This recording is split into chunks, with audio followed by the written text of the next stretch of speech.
하나님의 말씀은 예레미야 13장 22절 한 절 말씀입니다. 예레미야 13장 22절입니다.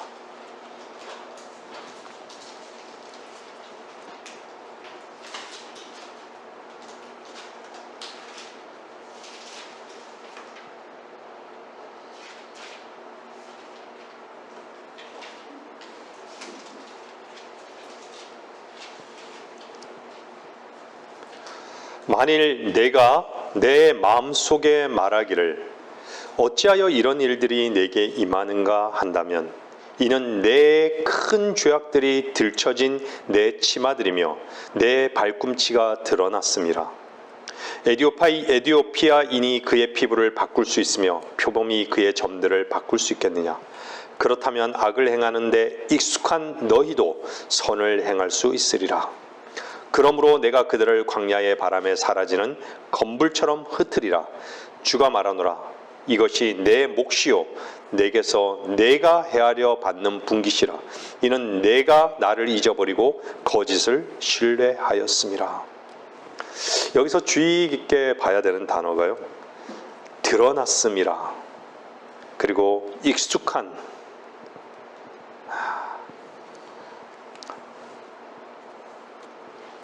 오늘 하나님의 말씀의 제목을요, 본질, 부제목으로 무엇에 익숙한가 라는 제목으로 하나님의 말씀을 전하겠습니다. 예레미야는 백성들이 이스라엘 땅에서 사라지고 하나님의 이름을 두려고 세운 예루살렘이 불타버리기 전에 활동했던 유다의 마지막 선지자였습니다. 예레미야는 그 어떤 선지자보다 강력하고 단호하고 무서운 설교를 한 선지자였죠. 이유가 무엇이었을까요? 하나님께서는 예레미야를 통해 51가지 분명하고도 명확한 표시가 있는 예언들을 전파했어야 했기 때문입니다. 그런데 그 땅에서 어떤 일들이 행해지고 있었던 것일까요? 예레미야 5장을 한번 보겠습니다. 예레미야 5장.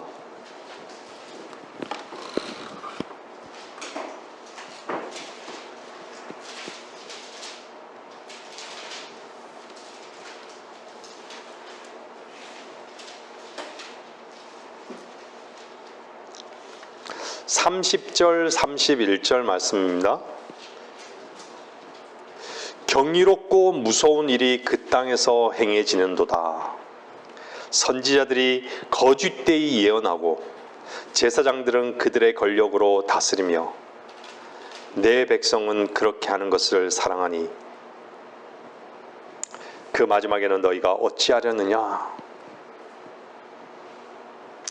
누군가가 이 지구의 문제는 설교자들에게 있다고 말했습니다. 너무나 공감이 되는 말씀입니다. 오늘날 많은 목사들이 정확히 예레미야 때 거짓 선지자들이 말했던 것을 행하기 때문입니다.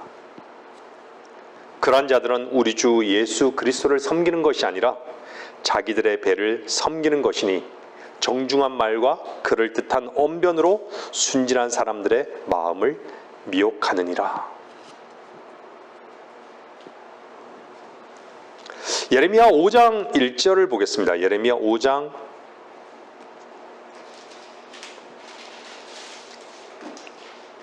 1절요.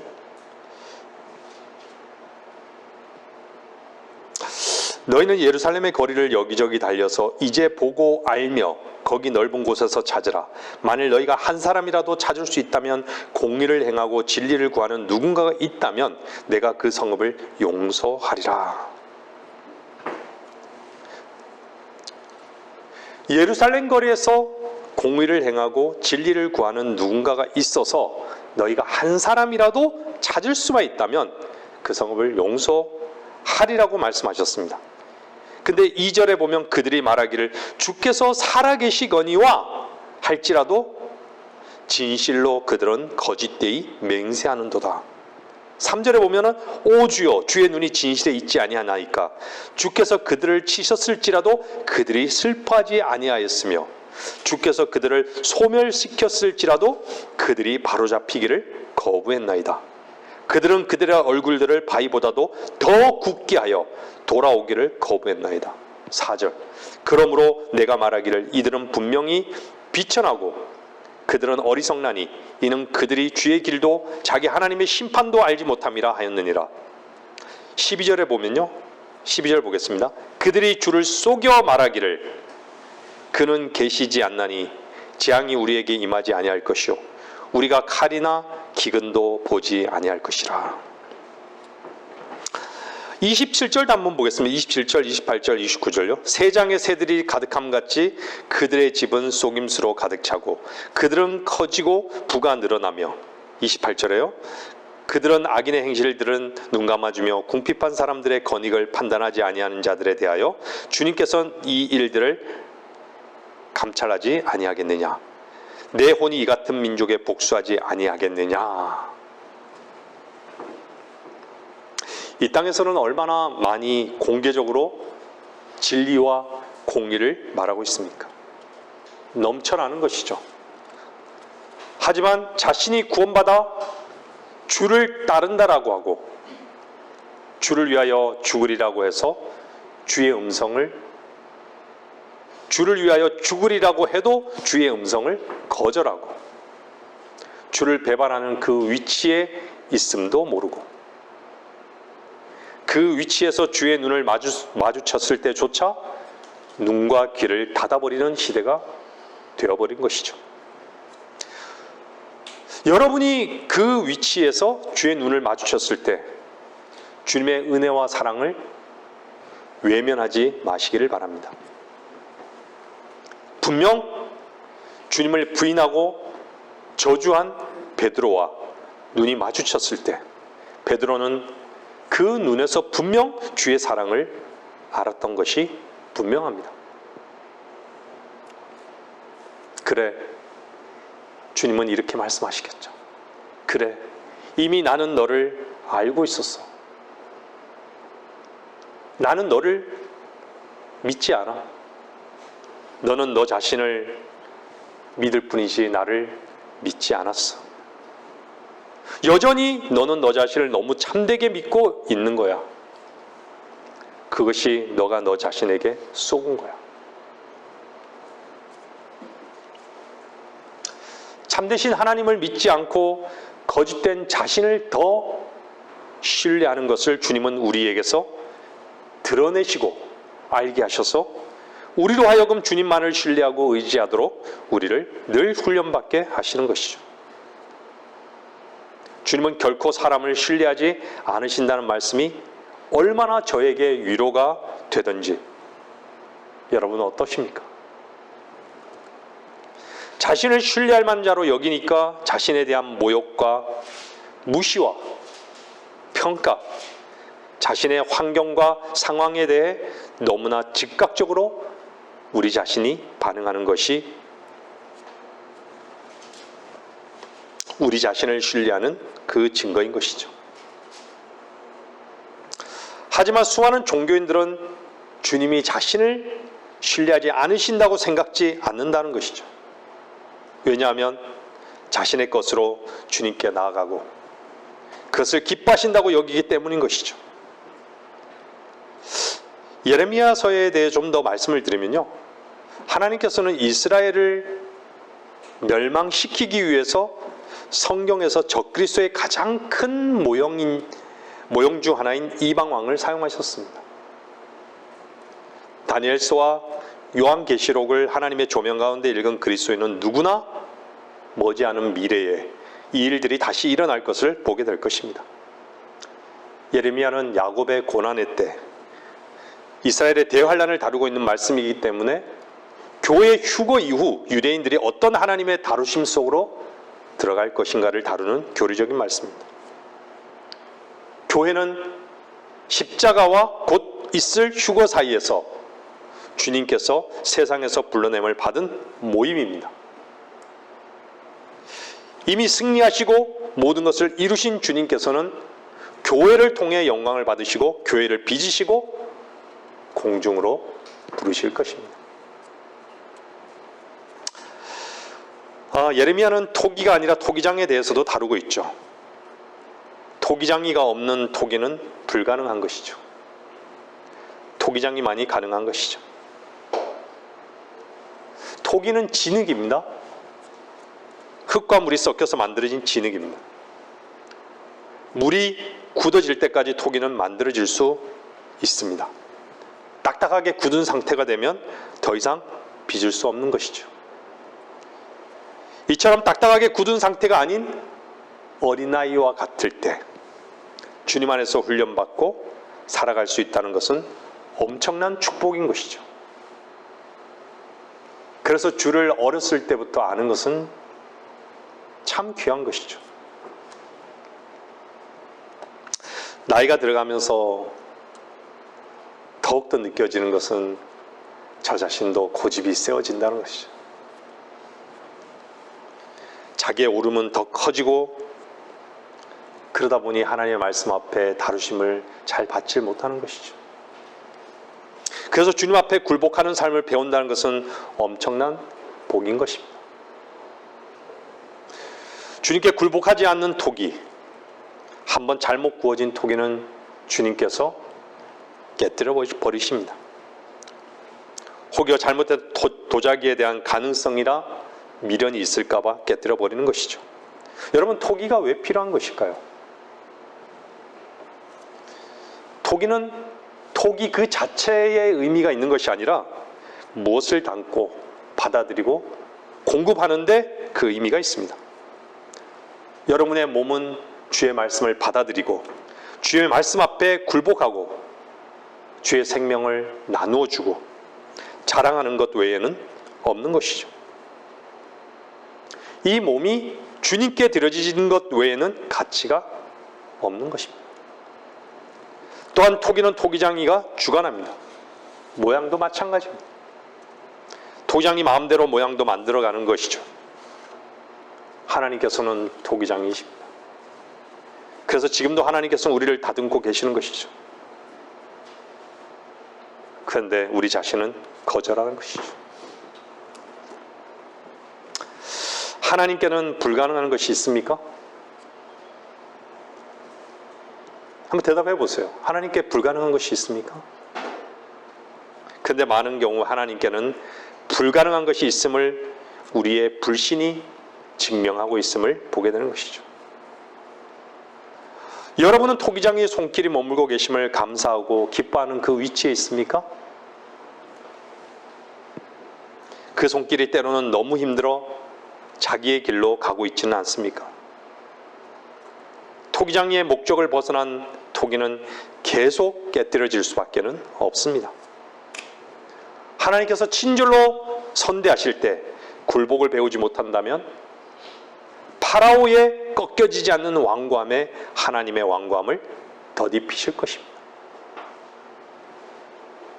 생명과 죽음, 하늘과 지옥, 예스와 노이든 나와야 합니다. 중립적 입장에 머물러 타협하고 굴복하지 않는다면 그리스도의 영은 결코 그 사람에게 기름 부어질 수 없습니다.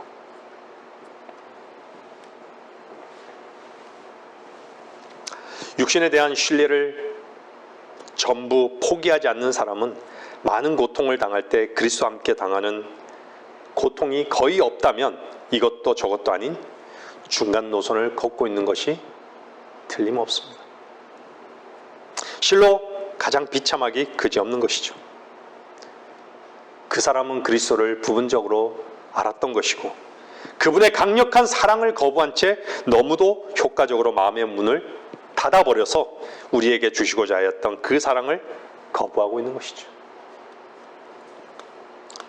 그리스도는 소망 중에 주님을 만날 것을 준비하며 사는 사람입니다. 이 세상에 뿌리를 내리거나 마음을 두고 사는 자들은 어리석은 것입니다.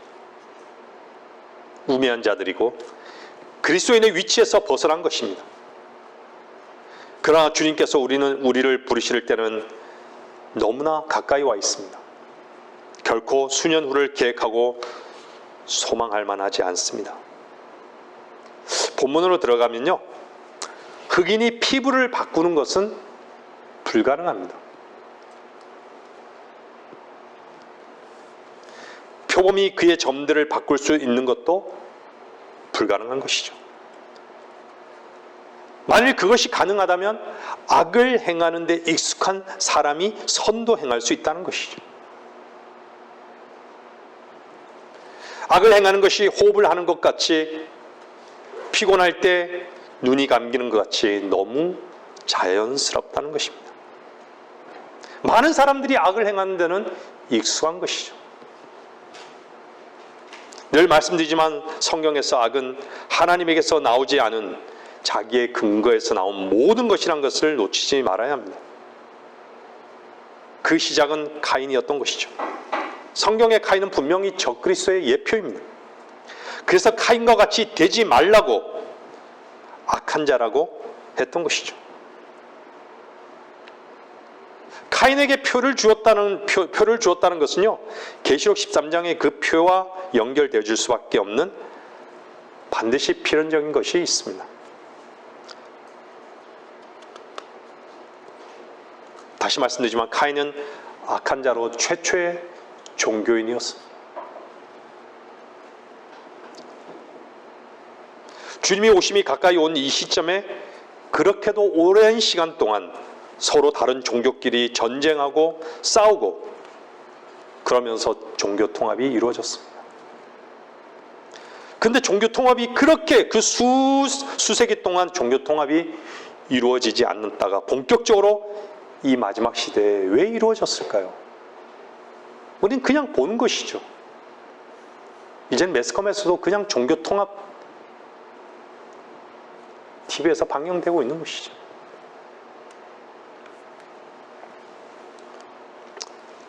마귀가 자신이 하나님으로 드러나야 했기 때문입니다.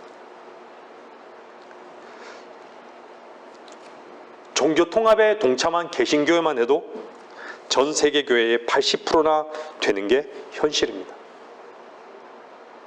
로마 가톨릭의 사주를 받아 종교 통합을 주장하는 적그리스도의 하수인들은 모두가 같은 영이기 때문에 가능한 일인 것이죠.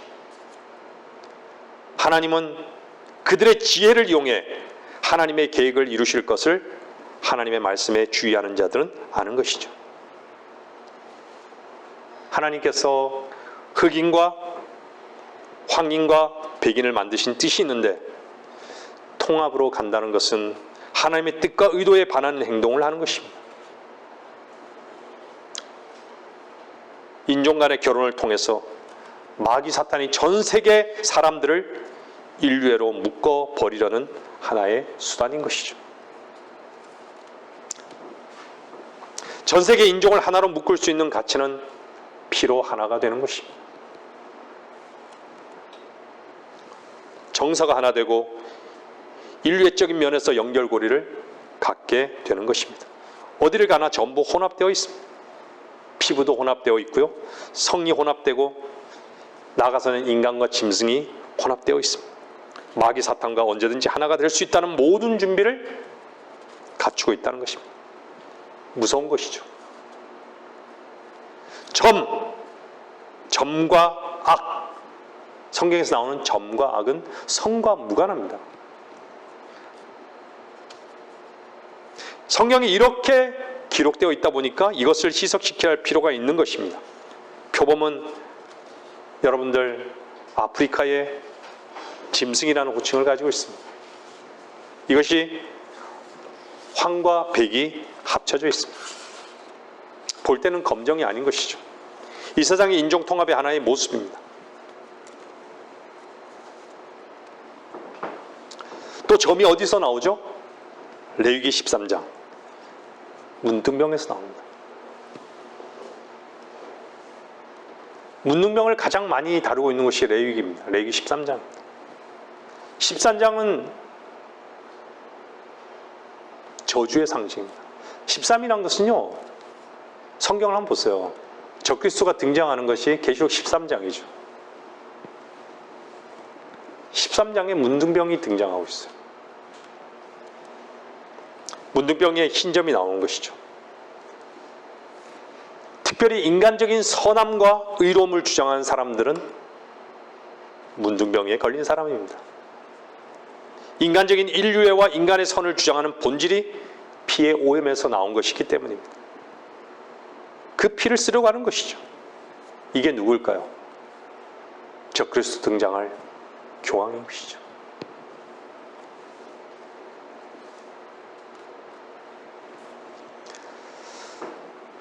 유다서 1장 23절에 보면요, 다른 자들은 불 속에서 끌어내어 두려움으로 구원하되 육신으로 더럽혀진 그 옷조차도 직무하라. 여러분, 문둥병의 특징 우리 많이 알고 있죠. 피부를 접촉해서만이 아닙니다. 옷과 집에까지 퍼져 있습니다. 그래서 집까지 다 태워버려야 하는 것이죠. 여러분의 혈과 육의 관계, 온 가족을 지옥으로 끌고 가게 하는 것이죠. 온 가족을 그리스도의 심판석에서 부끄러운 위치에 놓을 수 있을 정도까지 끌고 갈 수 있습니다. 피를 중요하게 여기는 사람은요, 그리스도의 심판석이 중요하지 않습니다. 세상 가정의 유일한 목표는, 여러분 대부분 사람들한테 물어보세요. 가정의 행복입니다. 그것이 그리스도의 가정의 유일한 목표가 되어서는 안 되는 것이죠. 그리스도의 가정의 유일한 목표는 혈과 육을 다 태워버리는 것입니다. 주님께만 속하는 것입니다. 어디에도 속해서는 안 되는 것이죠. 우리는 그리스도인입니다. 주께서 우리 안에 사시는 것이죠. 우리가 사는 것이 아닙니다. 이것이 가정을 파괴하자는 설교입니까? 그리스도의 가정은 모두가 한 곳만을 바라보는 목표가 있으면 그것으로 된 것입니다. 목표가 다르면 문제가 생기는 것입니다. 십자가로 날마다 나아가는 이 길로 인해 바보와 광신자로 낙인을 찍히고 수치를 겪게 될 수 있습니다. 그 수치는 결코 작은 것이 아닙니다. 여러분, 혈과 육은 형식주의, 냉랭함, 육신적 완고함에 익숙해지도록 합니다. 주의하십시오. 옛 가죽 부대에다 새 포도즙을 담을 수는 없습니다. 죽은 것들, 쓸모없는 것들, 거칠애들로 살아가는 것은 주 예수 그리스도를 향한 반쯤 품은 계산된 사랑입니다. 이것이 말로 교회의 수치요 하늘의 슬픔입니다. 여전히 세상을 사랑하고 다른 것에 마음을 빼앗긴다는 것은 하나님 이외에 뭔가를 더 갖고 싶어하는 게 틀림이 없는 반증인 것이죠. 적그리스도는 계시록 13장에 있는 말씀과 같이 마지막 때에 모든 사람에게 표를 받게 할 것입니다. 계시록 16장 2절 말씀 보겠습니다. 계시록 16장 2절요.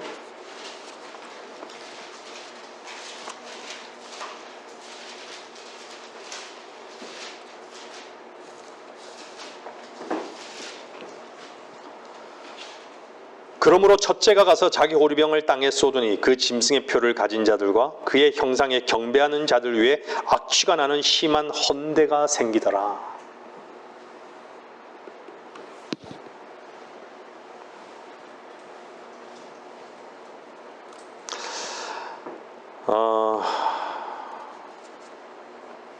혈육에 묶여서 사는 죄는 표시가 납니다.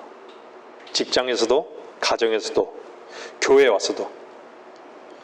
그리스도 안에서 모두가 형제고 자매인데 예배당에 와서까지도 혈육으로만 하나가 되어 있는 것이죠. 그것이 유일하게 자기 자신을 가려줄 옷이라고 생각합니다. 자기를 보호할 수 있는 것으로 생각하는 것이죠.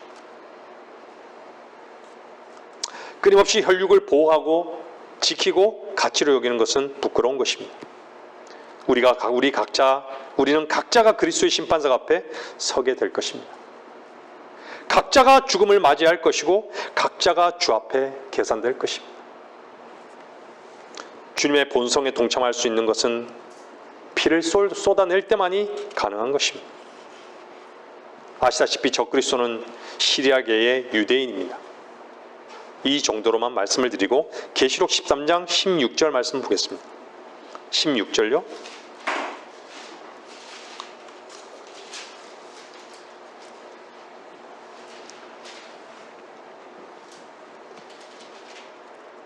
그가 모든 자, 즉 작은 자나 큰 자, 부자나 가난한 자, 자유자나 종리나 그들의 오른손이나 이마에 표를 받게 하고 그 표나 그 짐승의 이름이나 그의 이름의 숫자를 지닌 사람을 제외하고는 아무도 사거나 팔 수 없게 하더라. 지혜가 여기 있으니 지각이 있는 자는 그 짐승의 숫자를 헤아려 보라. 그것은 한 사람의 숫자이니 그의 숫자는 666이니라.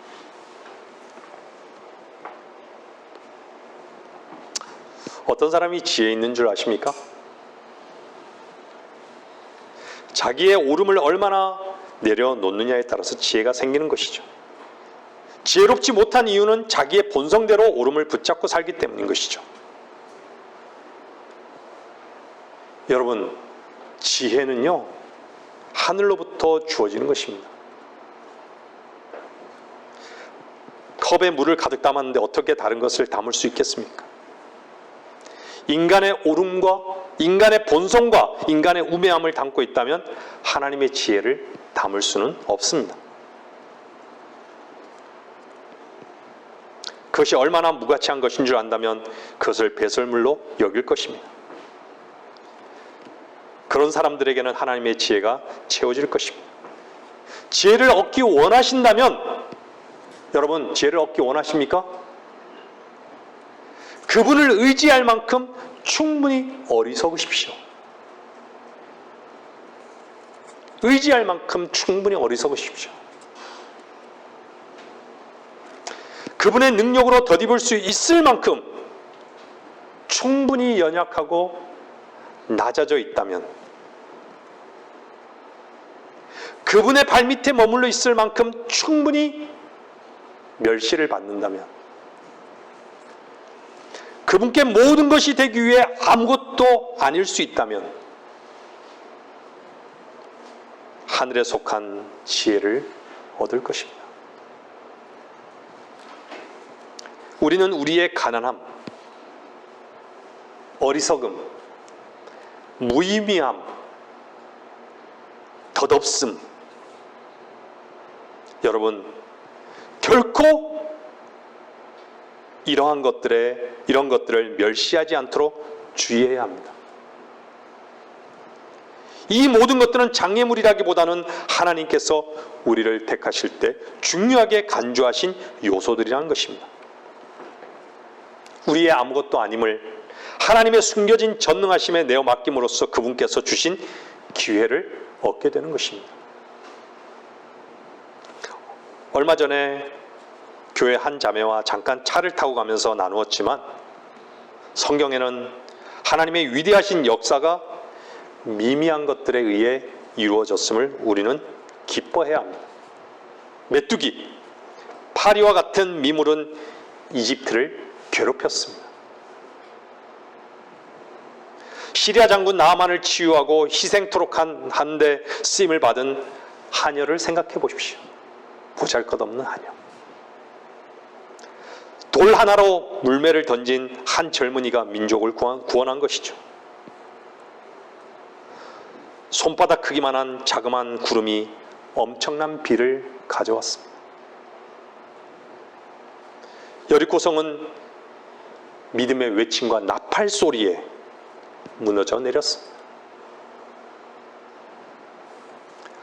성육신하신 하나님께서는 어린 아기로서 이 세상에 오셨으나 이 아이 안에는 하나님의 무한한 지혜와 능력이 숨겨져 있었습니다. 물고기 2마리와 보리빵 5덩이가 수많은 사람들을 먹였습니다. 기드온의 300명의 용사가 13만 5천 명이나 되는 군인들을 나팔과 등불과 항아리로 멸망시켰던 것을 우리는 하나님의 말씀을 통해 알 수 있습니다. 이 모든 것과 그 밖에 수많은 일들을 하나님께서는 왜 미미한 것들에 의해 이루셨을까요? 그것은 그분의 임재 앞에서 어떤 육체도 자랑하지 못하게 하려 하심이라는 말씀을 믿는 우리 안에서 이루시려고.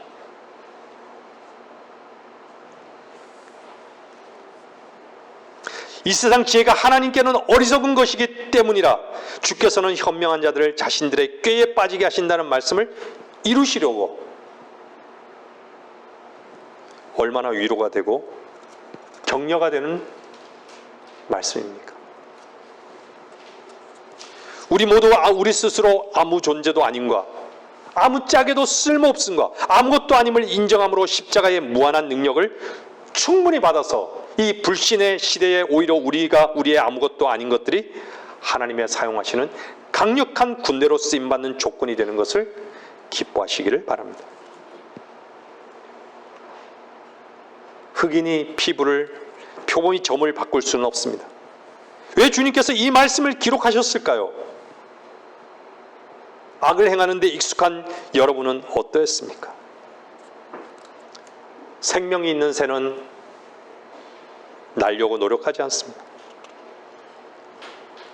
내려앉기는 하지만 떨어지지는 않습니다. 여러분이 살아있는 증거는 무엇입니까? 세상을 더 많이 얻는 것이 증거입니까? 말씀이 세상을 얻는 데 증거가 됩니까? 아니면 세상을 부인하고 세상에서 거룩해진 삶을 사는 것이 생명의 말씀 안에 살고 있는 증거입니까? 어떤 것이 증거입니까?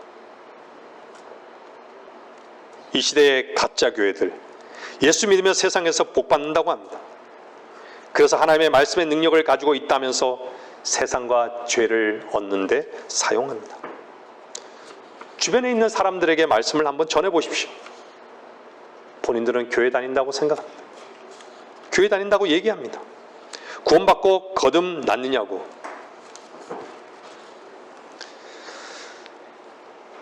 예전에 교회 다닐 때와 구원 얻고 난 후가 확실히 달라진 것을 알 것입니다. 저는 교회를 다닐 때는 구원받는 것이 무엇인지 몰랐습니다. 구원을 받고 보니 교회 다니는 것이 구원받는 것이 아닌 것을 확실히 알게 됐던 것이죠. 여러분들도 그러시죠? 얼마나 교회에 충실했습니까?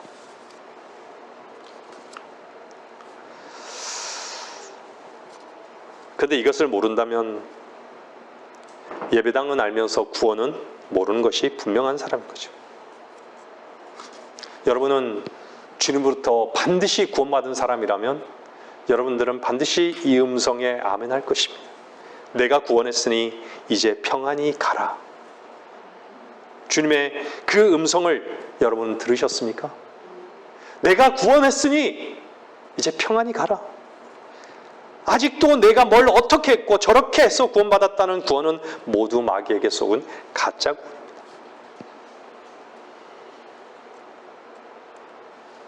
구원은 결코 자기 자신의 근거에서 나온 것이 아니죠.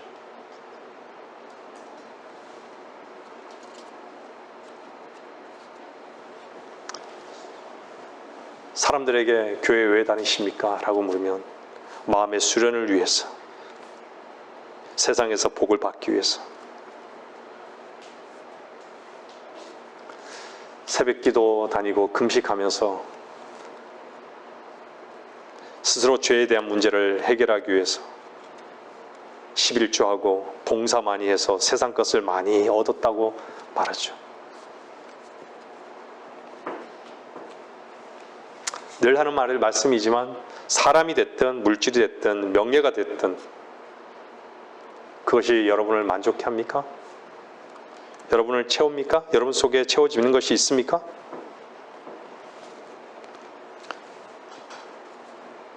바닷물을 마시는 것 같이 늘 갈증을 느끼고 구름 위를 걷는 것 같이 공허하고 어둠 속에서 알아볼 수 없는 것과 같은 혼돈만 계속될 뿐인 것이죠. 그런 것들을 통해서는요, 깨끗함을 얻을 수 없기 때문에 여러분의 마음은 더더욱 더러움만 가득할 것입니다. 사람, 물질, 명예를 얻었다고 만족할 수는 결코 없습니다. 세상 신의 유혹에 끌려서 그런 것을 얻으면 뭔가 될 줄 알고 열심히 노력하지만 결국 헛된 것임을 알 것입니다. 여러분의 죄를 사랑하는 마음은 언제 바뀌었습니까? 노력해서 바뀌었습니까? 예수 그리스도와 죽고 다시 사신 분기점은 여러분 속에 있습니까? 마태복음 7장 22절 말씀 보겠습니다.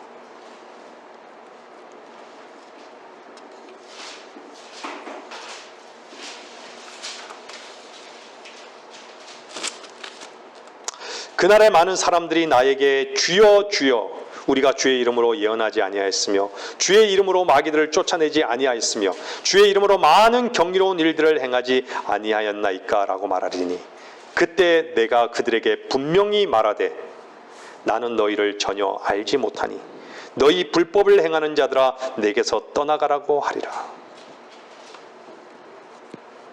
저는 과거에 은사주의자였습니다. 이 말씀이 참으로 두려웠던 것이죠. 방언하는 것, 환상을 보는 것, 세상만을 보는 모든 사람들을 포함한 은사주의자들, 주여, 주여, 천장이 무너질 정도로 외쳤던 저 자신이었습니다. 주여를 가장 많이 외쳤는데도 구원받지 못했던 것이죠. 저는 무척 두려웠었습니다. 그 당시에도. 내가 그들에게 분명히 말하되 나는 너희를 전혀 알지 못하니 너희 불법을 행하는 자는 내게서 떠나가라. 왜 주님이 나를 모를 수 있지? 내가 수요일 날에도 예배를 참석하고 금요일 날 차례 예배도 참석하고 토요일 날 학생회 회장이고 주일 날에도 예배를 참석하고 성가대도 하고 교회 봉사도 하는데 난 너희를 전혀 알지 못하니. 이 말씀이 두려웠던 것이죠.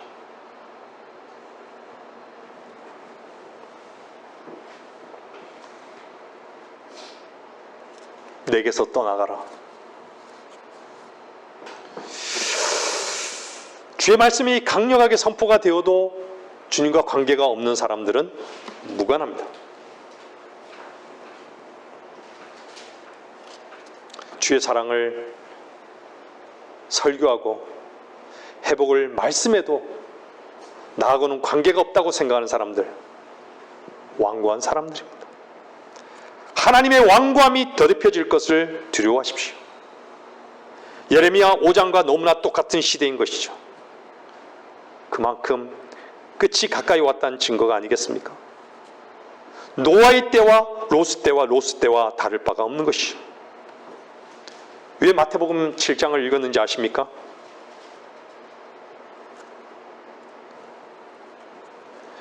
이 시대 종교인들이 하나님을 안다고 하지만 일방적입니다. 하나님께서도 너를 아느냐? 이 말인 것이죠. 하나님께서 여러분을 아십니까?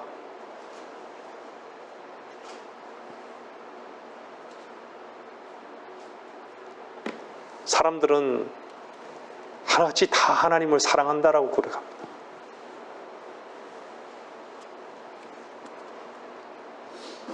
그렇게 고백한 사람들이 진정 하나님의 사랑을 알고나 있을까요? 십자가의 그 사랑을 알고나 있을까요? 죽기까지 한 그 사랑을 알고 있을까요?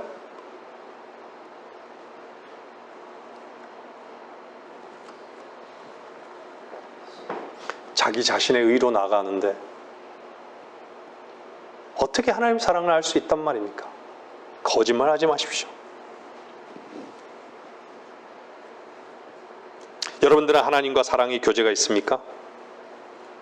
십자가에서 실제적인 생명을 얻고 있습니까? 여러분의 자아로부터 해방을 받았습니까?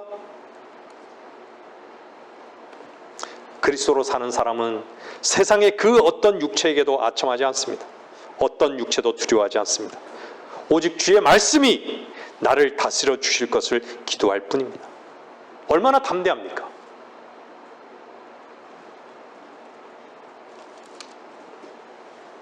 자신을 지킬 것이 없을 때 무엇을 두려워하겠습니까? 우리는 우리 자신을 너무나 돌보고 우리들의 목표와 주장이 너무나 강한 것이죠. 그리스도께서는 머리입니다. 그리스도는 하늘의 운명을 맡기고 십자가의 말씀이 양날성 칼처럼 완고한 마음을 찔러줄 것을 하나님께 기도하는 사람입니다. 십자가를 통해 그분의 자비와 은혜와 사랑 안에 교제하는 성도는 가장 복된 위치에 있는 것입니다. 세상에 속한 모든 가치는 짐승적인 것입니다. 다 불태워지고 망해져야 할 것입니다. 인간으로 태어났다면 하나님의 형상을 덧입고 하나님의 영광을 위해 사는 것 외에는 우리의 삶의 목적은 없는 것입니다. 만일 하나님께서 내가 너를 아는데 너도 나를 아느냐 하는 관계성이 정립됐다면 하나님께서는 여러분을 이끌어 가시는 이끄심에 굴복하고 누리고 맡겨진 삶의 특권을 경험하며 사는 것입니다. 안다는 것은 일방적인 것이 아닙니다. 두 인격체 모두가 서로를 확인하는 것입니다. 많은 사람들이 무리 속에서 하나님을 안다고 합니다. 개인적으로 하나님을 아느냐는 것입니다. 한 번 죽는 것은 사람들에게 정해진 것이고 그 뒤에 심판이 정해진 것 같이 한 번 죽는 것은 여러분들에게 정해져 있습니다. 아멘입니까? 이것과 똑같이 정해진 것이 그 뒤에 심판이 정해져 있습니다. 사람들은 다 죽는다고 얘기합니다.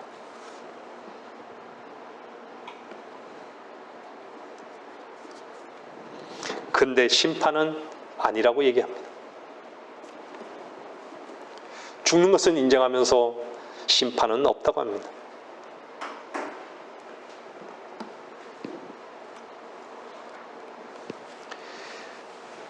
죄의 심판에 대한 두려움이 있는 것이죠.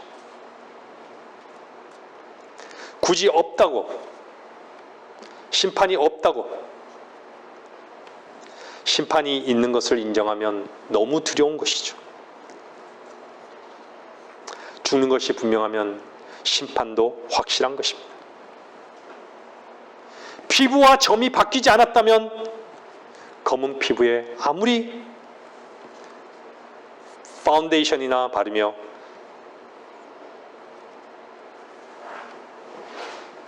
레이저로 없애버리려는 어리석은 삶을 산다면 자신의 선을 개발하고 사는 것입니다.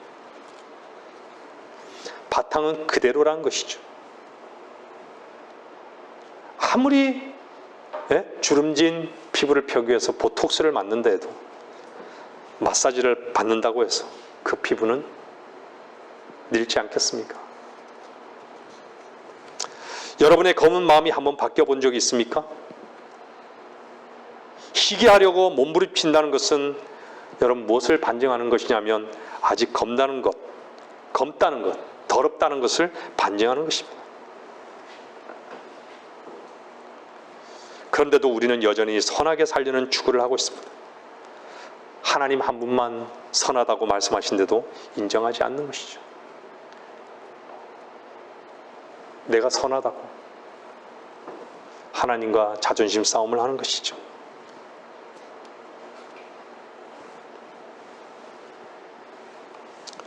죽어봐야 합니까? 심판도 죽어봐야 합니까?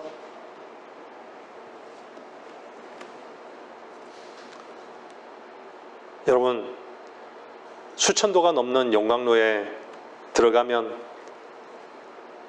탈까요? 안 탈까요? 들어가 봐야 합니까?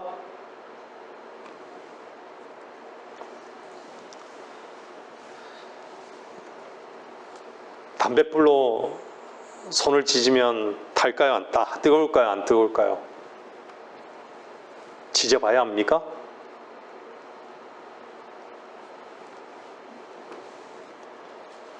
하나님의 말씀은 살아있습니다. 그 말씀대로 그대로 되어왔습니다. 앞으로 그 말씀을 하나님께서 이루실 것입니다. 마태복음 16장 2절 말씀입니다.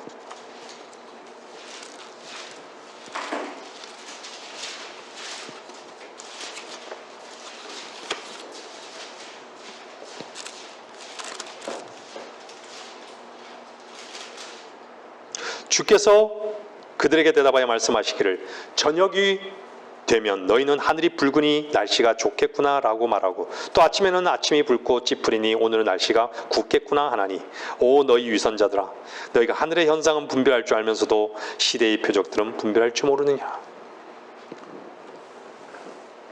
저녁에 노을 붉은 노을 볼 때마다 이 말씀이 생각이 납니다.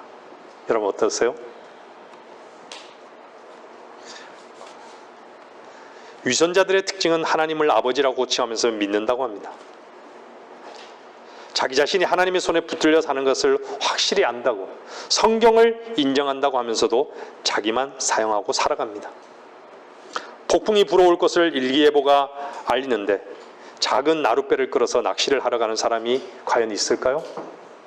내일 낮 기온이 영상 30도 이상이라고 하는데 두꺼운 외투를 입고 나갈 사람이 있을까요? 주께서 나의 보장이라고 말하면서 자기 스스로 모든 것을 준비하고 있습니다.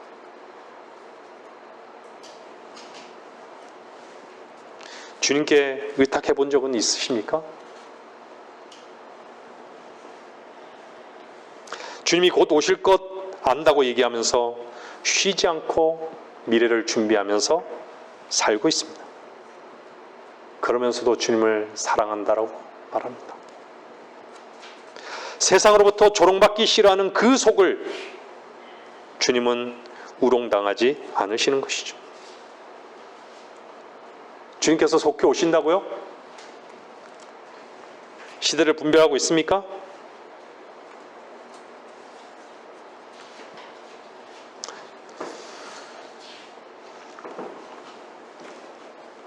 내일의 삶에 염려가 있습니까?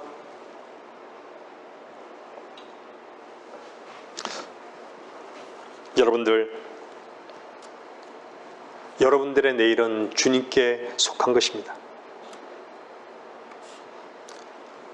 오늘 주 앞에 사는 자들은 내일도 주께 속한 것을 확실히 아는 것이죠. 오늘 주 앞에 살지 못하기 때문에 내일도 내가 준비해야 되는 것이죠. 그러므로 입술을 통해서 주라고 고백하는 것은 거짓말입니다. 무엇인가에 대해서 걱정하십니까? 자기 자신을 속이는 것입니다.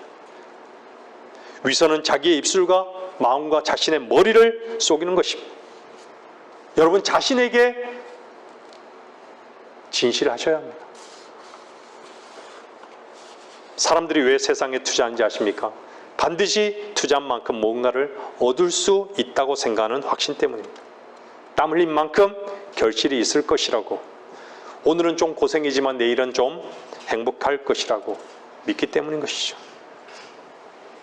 우리가 너무 자주 들었던 말씀이죠. 누가복음 16장 26절 말씀에 보면요, 이 모든 것 외에 우리와 너희 사이에는 커다란 구렁이 놓여 있어서 여기에서 너희에게로 건너가고자 하여도 갈 수 없고 거기에서 우리에게로 건너오고자 하여도 올 수 없느니라고 하더라.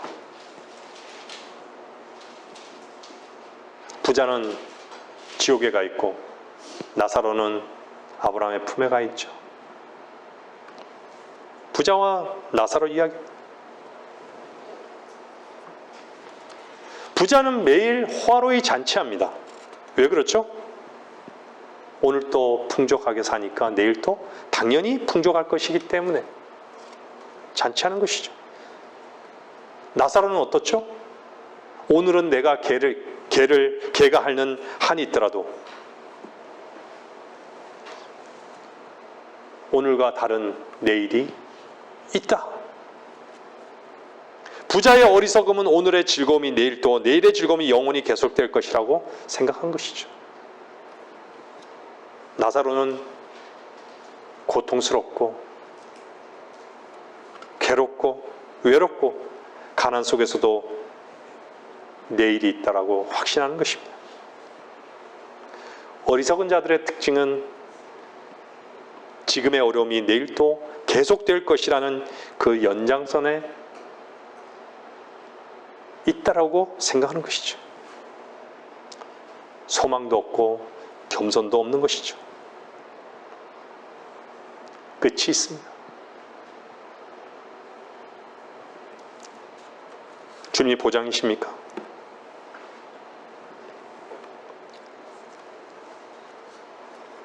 그리스도인이 가장 가치 있는 것은 이미 끝난 것을 아는 것입니다. 유일하게 계속되는 것은 그리스도 안의 삶입니다.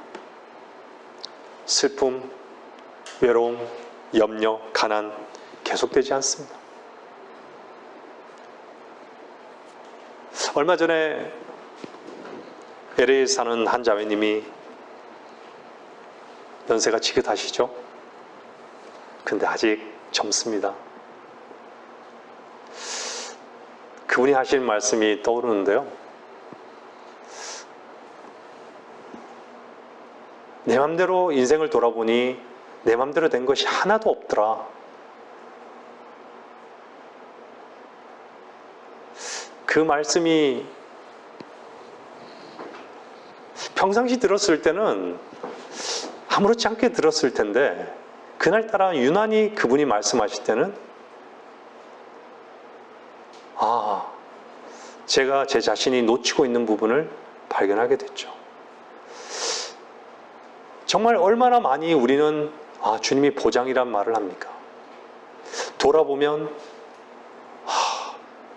그때 그 어려운 시절 그렇게 정말 가난했고 그렇게 힘들었던 어떻게 그때를 살았을까?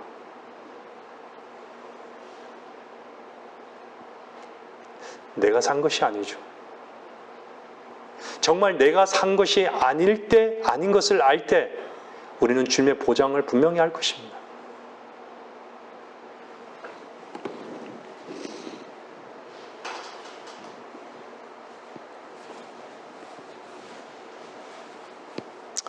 우리는 주님의 손에 있습니다.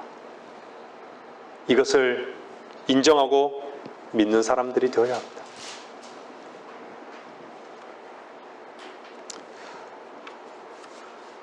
여기 구렁에 대해서도 여러 차례 설명했습니다. 이 구렁은 세상 살아가는 동안 자신이 옳다고 하는 삶입니다. 여러분이 옳다고 생각하는 것은 무엇입니까? 분명히 있습니다. 그런데 그 옳은 것이 하나님을 대적하고 하나님을 거부합니다. 하나님과의 교제를 단절시킵니다. 큰 구렁인 것이죠. 주께서 우리가 주님 안에 하나 된 교제를 막아놓는 담이 무엇이냐? 여러분의 오름입니다. 개인적인 오름은 누구도 침범하지 못하게 합니다. 절대로 양보할 수 없는 것이죠.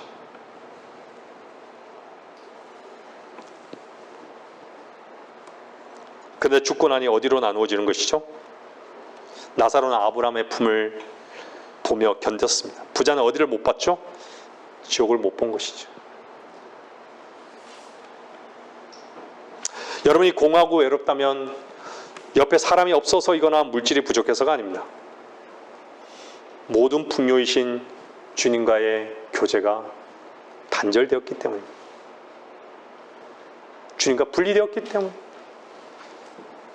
생명의 원리가 그렇습니다.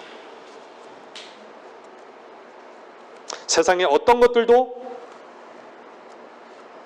주 안에 사는 여러분들을 울거나 웃게 할 수는 없습니다.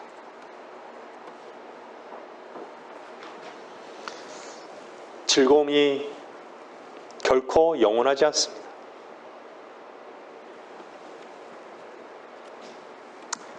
끝없는 평야가 있으면요, 바다도 있고 산도 있습니다. 끝없이 펼쳐진 광야만 있는 것이 아니죠. 누가복음 5장 4절 말씀은요, 찾지 마세요. 제가 읽어드리겠습니다. 그때 주께서는 말씀을 마치시고 시몬에게 말씀하시기를 깊은 데로 나가서 고기를 잡도록 그물들을 내리라고 하시니 시몬이 대답하여 주께 말씀드리기를 선생님 우리가 밤새도록 애써 일하였으나 아무것도 잡지 못하였나이다. 죄송합니다. 그러나 선생님의 말씀에 따라 내가 그물을 내리겠나이다라고 한 후 그렇게 하였더니 굉장히 많은 고기가 잡힌지라 그들의 그물이 찢어지더라. 무엇을 말씀하고 있는지 아시죠? 말씀을 정리하겠습니다. 이 세상은 지금 칠흑 같은 밤입니다. 인생은 공술의 공수거라고 했습니다. 불교 용어지만요. 빈술인 것이죠. 가져갈 것이 아무것도 없다는 것이죠. 인생을 손너비만큼 주셨다고 했어요. 세상에 태어날 때는 뭔가 움켜잡으려고 주먹을 쥐고 태어나지만 갈 때는 손을 펴고 가는 거예요. 아무것도 가져갈 게 없습니다.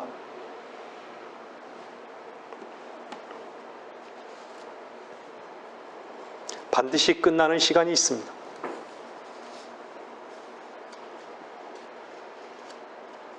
밤에는 아무리 애써 일해도 아무것도 건질 것이 없습니다. 이 땅을 떠날 때 여러분의 손에는 아무것도 남는 것이 없습니다. 근데 분명히 한 가지는 알 것입니다. 헛수고였구나. 내가 한 모든 것이 헛수고였구나. 헛되구나. 자식을 향한 투자도 헛되었구나. 이성을 향한 사랑도 헛되었구나. 물질을 향한 애착도 헛되었구나. 모든 것이 헛것이었다는 것을 분명 알게 될 것입니다.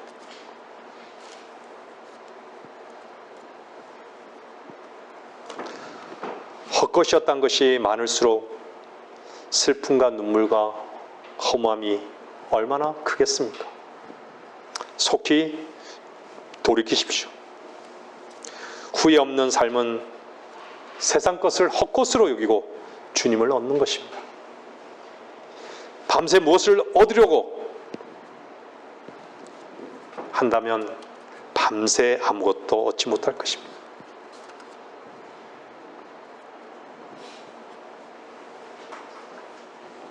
여러분이 이 땅에서 얻는 것은 말씀에 순종하는 것, 그것은 영원히 여러분의 보화가 될 것입니다. 그것 외에는 얻을 것이 없습니다. 다윗은 유대인의 왕이 맞습니까? 맞죠? 솔로몬은 가장 영화로운 것을 누렸던 왕이 맞습니까? 솔로몬의 끝은 어땠습니까? 헛되고 헛되었습니다. 다윗은 어땠죠? 다윗은요, 로마서 4장 8절 말씀 보겠습니다. 다윗은 왕이었는데 이렇게 말씀하고 있어요. 로마서 4장 6절.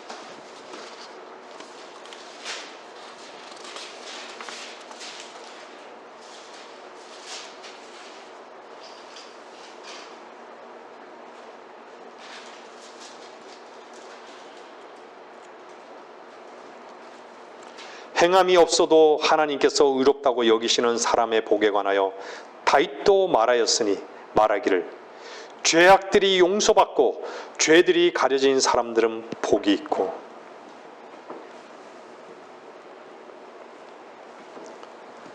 다윗에게 보좌를 누린 것이 복이라고 했습니까? 많은 땅을 얻은 것이 복이라고 했습니까? 아니죠. 이 땅에 있는 동안 유일하게 얻은 복, 그것은 죄의 문제를 해결한 것입니다. 이것이 모든 것을 얻은 것 같았던 다윗의 고백입니다.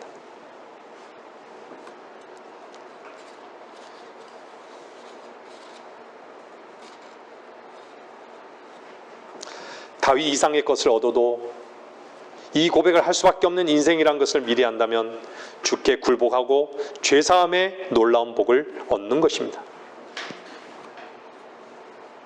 왜 유일한 복이죠? 영원한 지옥을 멸할 수 있는 유일한 복이기 때문에.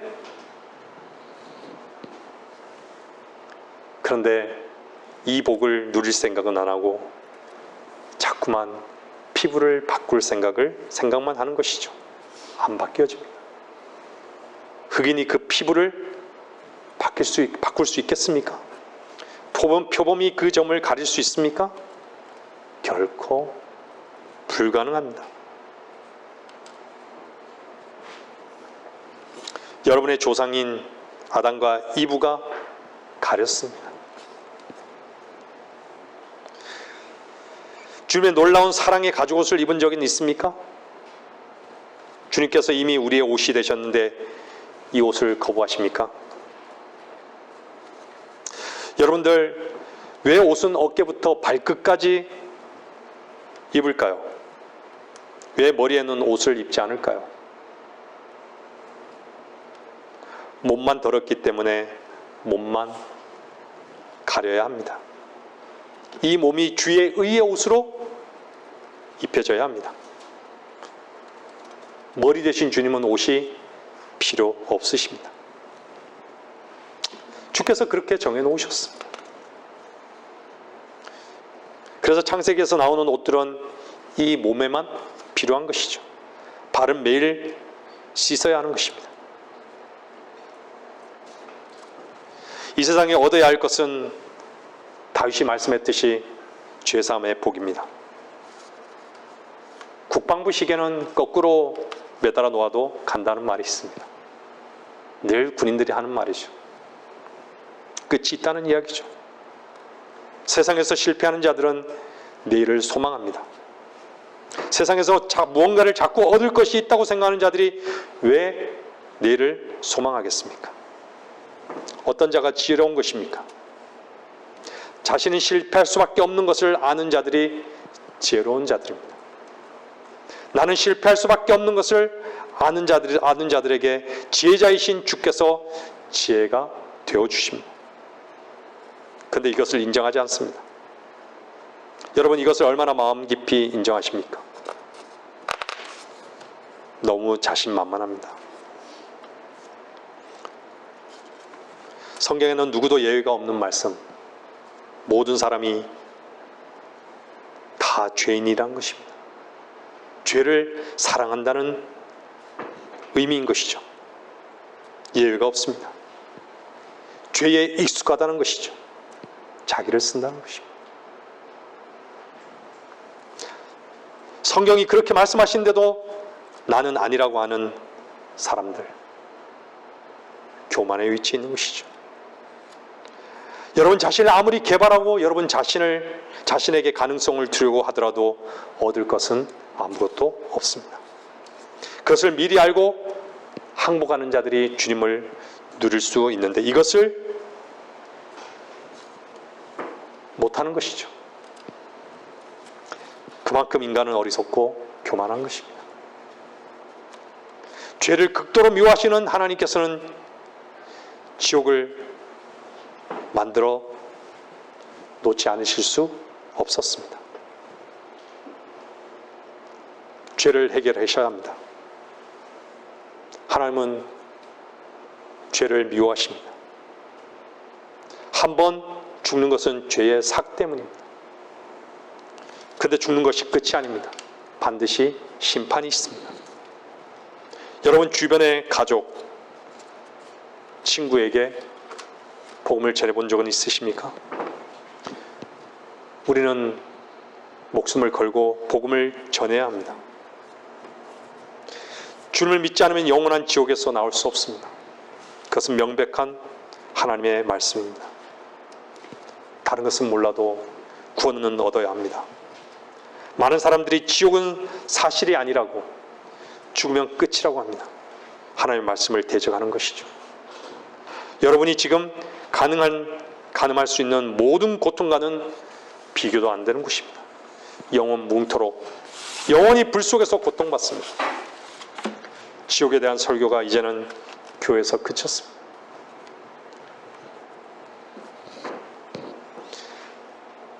장례식 갈 때마다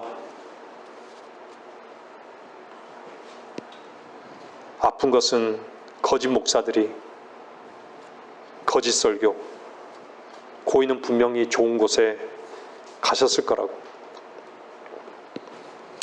그렇게 설교하는 목사 분명히 지옥에 갈 것입니다. 죽은 이가 아브라함의 품에 가 있을지 지옥에 가 있는지도 모르면서 그렇게 설교할 수 있겠습니까? 저는 구원받지 않은 사람의 장례식에는 저 역시 갈 수가 없습니다. 더구나 집례는 행할 수 없습니다. 지옥에 갔는데 어떻게 좋은 곳에 갔다고 할 수 있겠습니까? 그런 거짓된 설교를 할 수는 없습니다. 그 사람이 죽어 관에 누워 있는 것이 아니라 그 사람이 지금 지옥에서 뜨겁게 불타고 있는 것을 저는 보고 믿고 있는데 무슨 말을 하겠습니까? 흑인은 그 피부를 바꿀 수는 없습니다. 표범은 그 점을 가릴 수는 없습니다. 죄인은 죄에서 자유할 수가 없습니다. 주님께서 이 땅에 왜 오셨습니까? 잃어버린 자를 찾고 또 구원하기 위해서. 주님은 모든 사람이 구원을 받기 원하십니다. 주님께서 왜 요한복음 19장 30절에서 십자가에 달려 죽으시면서 다 이루었다라고 하셨습니까? 여러분이 주님의 사랑을 어디서 만났는지, 하나님이 세상을 이처럼 사랑하셨습니까?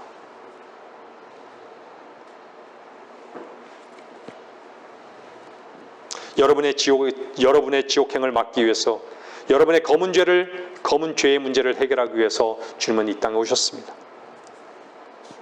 주의 말씀을 읽고 주의 말씀을 믿고 흰 세마포를 입어야 합니다. 우리의 노력은 아무 결과도 가져오지 못합니다. 종교는 우리에게 노력하라고 합니다. 주님은 우리에게 믿으라고 말씀하십니다. 주께서 우리의 모든 것이 되셨기 때문에 아직도 자기 행위에 속아서 노력하는 사람들이 있다면 빨리 손을 들고 주의 말씀을 믿으십시오.